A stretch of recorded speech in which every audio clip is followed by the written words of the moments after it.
মাছটা খা ভাঙ।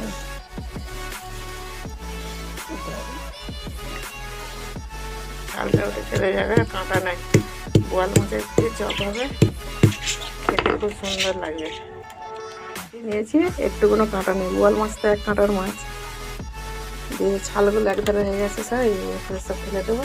বেশি তুলনি, একটু একটু তুলো। আমি জানি তো। কাঁচা মির্চি দিচ্ছি, তারপরে বেসন দেবো, সব রকম মশলা দিয়ে ফাটা হবে। এইটা একবার খাবেন আর বারবার ভাববেন। পটল কুচি, পেঁয়াজ, মির্চি, ওই মাছটা, তারপরে দিয়ে দিন এই যে বেসন।